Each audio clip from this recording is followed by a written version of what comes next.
The Lord Mayor of Perth, Mr. Basil Zemplis.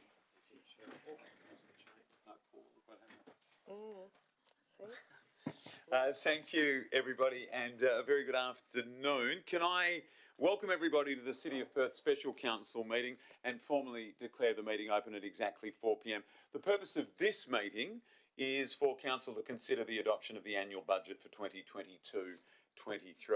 Can I respectfully acknowledge the traditional owners of the land upon which we meet, the Whadjuk Noongar people of Western Australia. It is a privilege to be standing on Whadjuk Noongar country, and I acknowledge their custodians and elders past and present. CEO, can I ask you to recite the prayer, please? Almighty God, under whose providence we hold responsibility for this city, grant us wisdom to understand its present needs, foresight to anticipate its future growth, and grace to serve our fellow citizens with integrity and selfless devotion. And to thee be all blessing and glory forever. Amen. Thank you very much. Please be seated, everybody.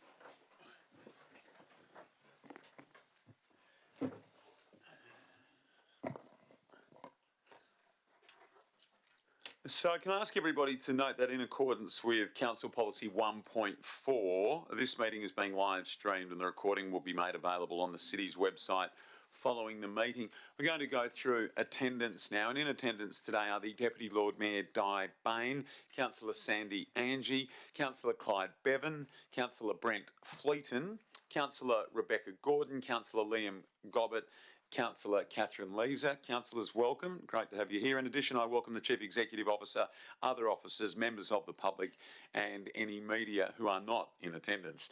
No apologies have been received, but Councillor Victor Coe is currently on an approved leave of absence. We move to item 4.1, that is public questions. Noting this is a special council meeting in accordance with Regulation 7 of the Local Government Administration Regulations of 1996, questions must relate to the purpose of the meeting. CEO, have any public questions been received? No, Lord Mayor. Thank you. And are there any public questions from the floor? Okay, would appear not. Item 5 is disclosures of interest. CEO, have any disclosures been received? No, Lord Mayor. Thanks, CEO. Do any elected members have any disclosures of interest from the floor? No. Thank you, everyone. 6 is report 6.1, adoption of the annual budget 2022-23. Questions with notice have been received by Councillor Leeser, Councillor Angie and Councillor Gordon. So following the questions received with notice, attachment 6.1A has been updated to correct the identified minor typographical errors. The attachment was updated on the City's website, Council Hub, and will be corrected in the minutes of this meeting.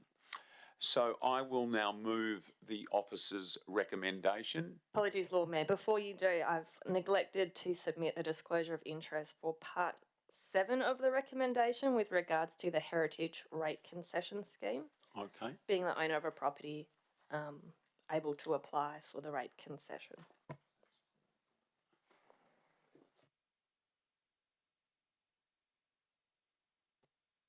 That's okay. Thanks, Councillor. And you'll fill out the paperwork and get that to us.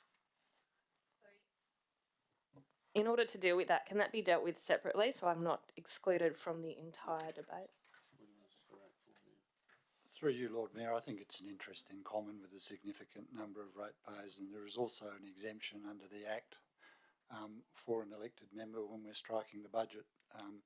If the councillor wishes to declare a conflict of interest, I think that would be... My understanding is the exemption applies to the setting of rates and also fees and charges, whereas this is a concession which sits outside the exemption, therefore it's a financial interest. And I believe that the number of recipients of the concession is double figures. I'm not sure it would classify as an interest in common. At the end of the day, if the elected member believes she should declare an interest, then she should. Yes, so are we able to pull Part 7 of the recommendation out from the rest of the officer's recommendations so that I can vote on the rest?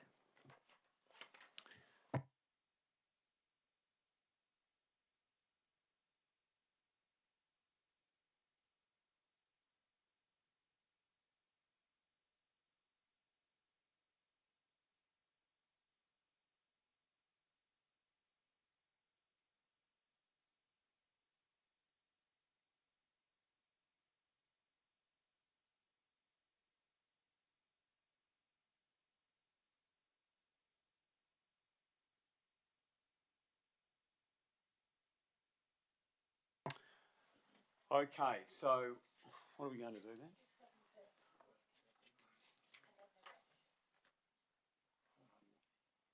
I would do 1 to 6, Yeah. 7, and then 8 to 12. Lord Mayor, Hang on one sec, thanks.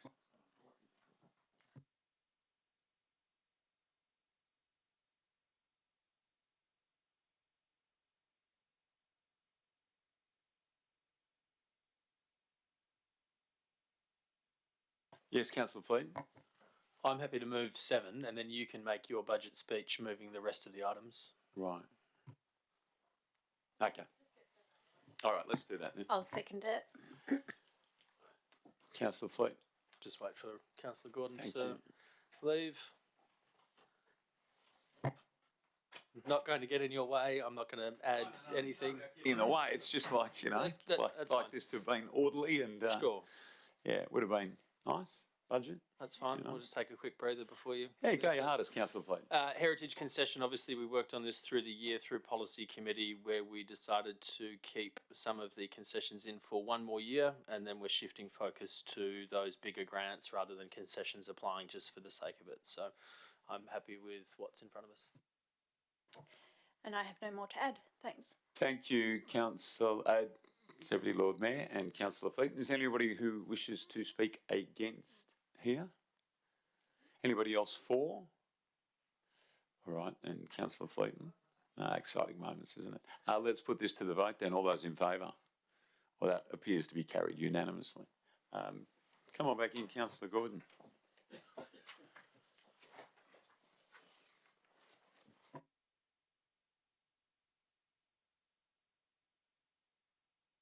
Yeah, so I was just trying to understand. So, Councillor Gordon, that was just an oversight then, wasn't it?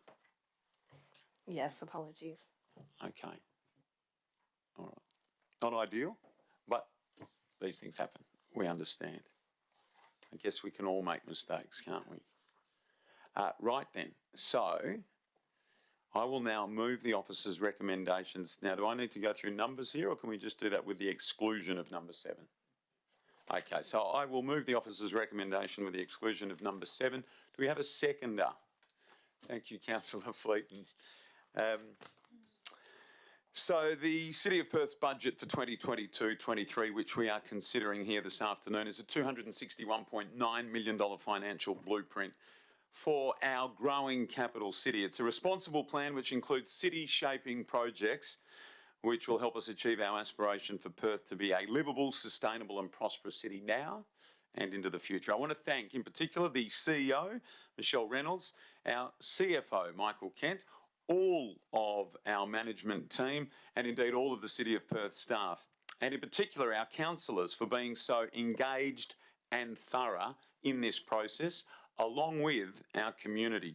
We designed this budget with input from our neighbourhood groups and with our community at front of mind, and the $261.9 million budget will see us invest in programs to keep our city clean and safe.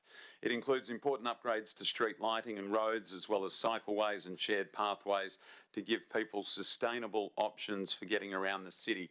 And it helps us deliver a cleaner, safer and friendlier city, which you have heard me and other councillors mention many times. Highlights include $17.2 million to that end for cleaning and waste management, $7.7 million for community safety and $12.18 million for our magnificent parks, gardens and green space.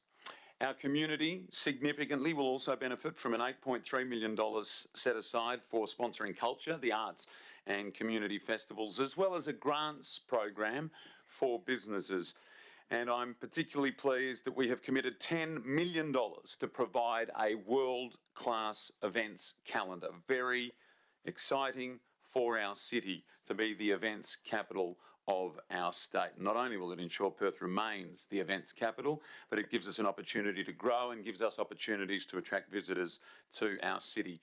Now, to achieve all of this, there has been a need for our city to increase the rates, but they are, I am pleased to say, very modest. We have adopted a rate rise of 0.5% for commercial, retail and hotel short stay properties and 1% for office and residential buildings. This rise would be, if passed, our first in 3 years and is among the lowest in Perth's metropolitan area and demonstrates our commitment to supporting our ratepayers. And just a little further on that, that rate rise would work out to around 50 cents a week for many households, and for some it will be even less than 50 cents. The 2022-23 budget is a financially responsible plan. It will help us achieve all of our goals, continue the re-energisation of our city as we continue to bounce back from COVID shutdowns and restrictions, deliver on the evolving needs of our community, ensure we are financially sustainable well into the future. We're on the verge of a very exciting time in our magnificent City of Light, and I'm delighted that this financial blueprint will assist in ensuring that Perth continues to be one of the most livable, sustainable and prosperous cities in the world. And councillors and community, I commend our 2022-23 budget to you. Councillor Fleet. Thanks, Lord Mayor. I'll just echo my thanks to the staff for all of their work.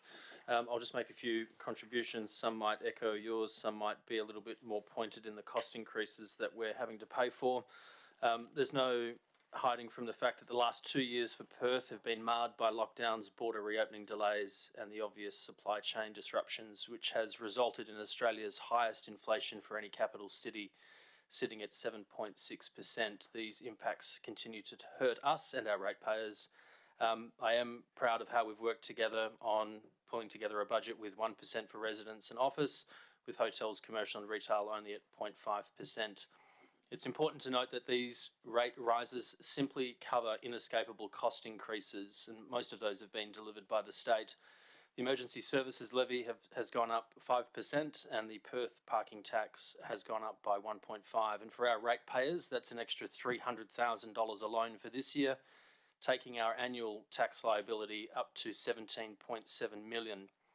Now, no one denies the benefits of the CAT bus system as a concept to the city, but simply adding a new fossil-fuelled bus each year to the fleet only increases emissions and doesn't add to the amenity of the city, and it's not cutting it for what we pay. It gets worse when you think of what our commercial ratepayers are forced to pay on top of this, so I urgently call for the Auditor General to fast-track the review so we can understand what the balance is and how the tax is managed. I think in this operating environment, the budget helps ratepayers move past COVID restrictions by keeping rates to a minimum, while still delivering on those projects that they've told us that they need.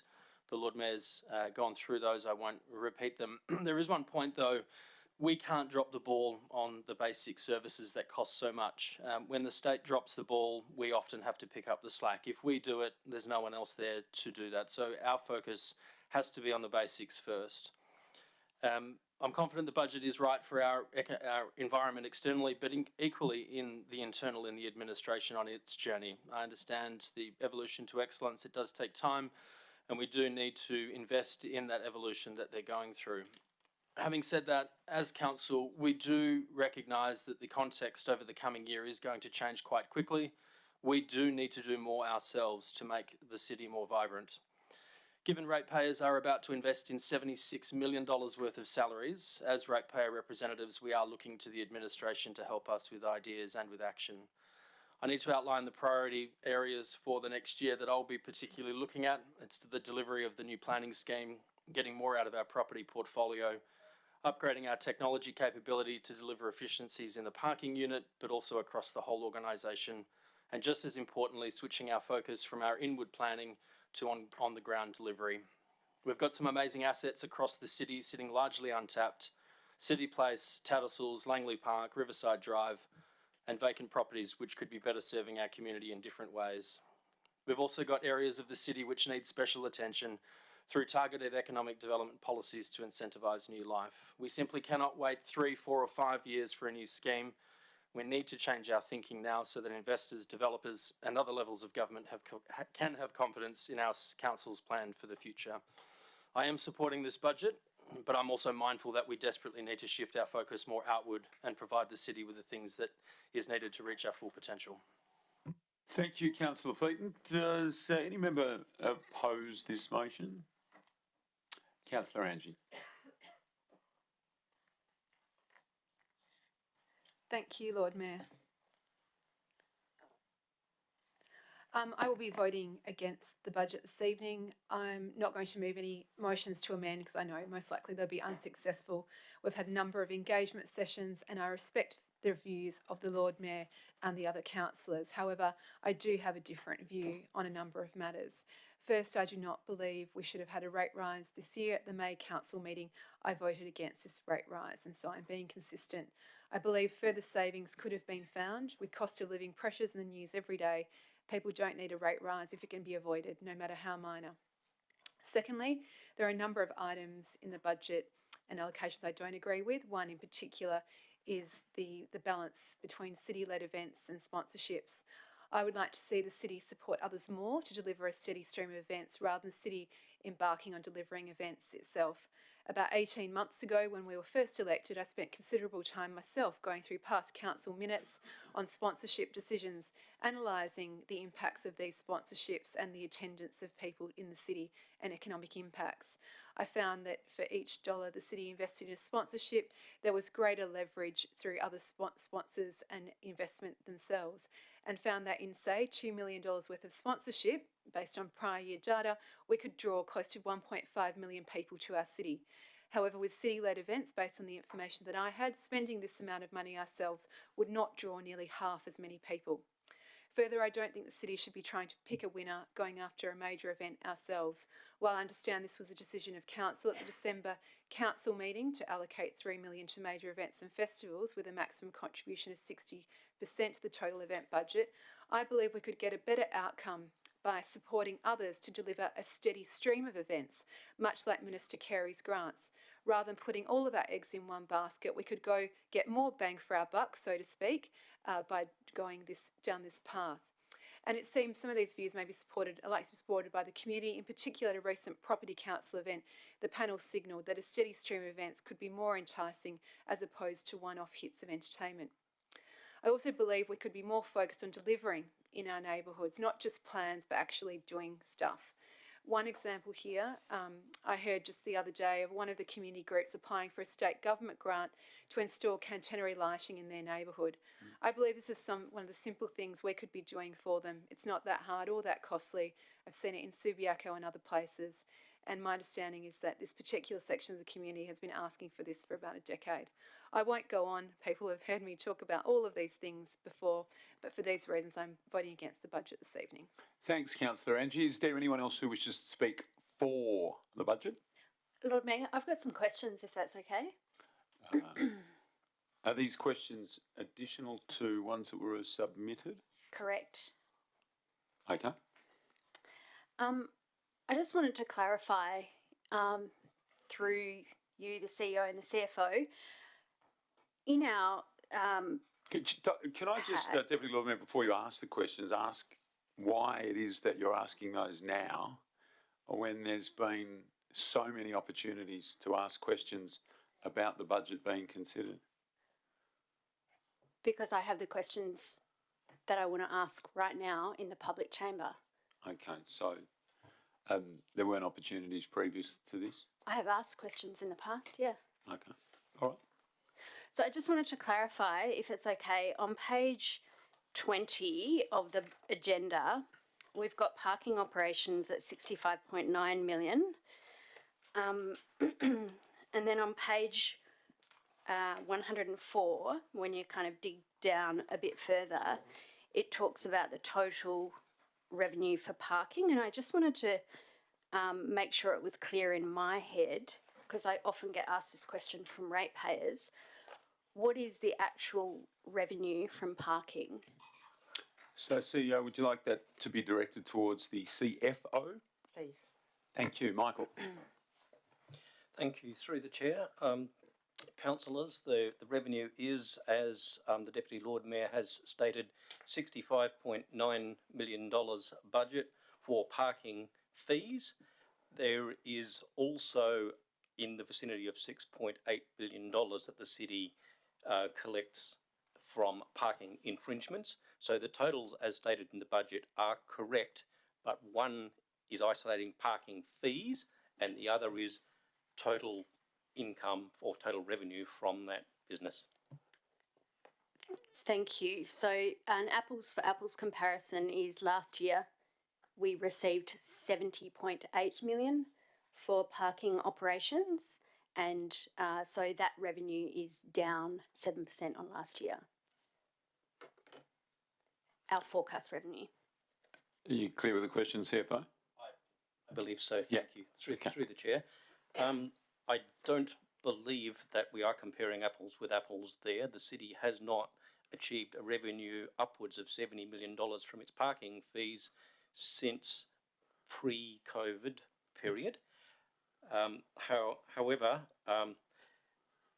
the potential revenue probably would be in the vicinity of the number that the Deputy Lord Mayor has mentioned were there no parking incentives in place.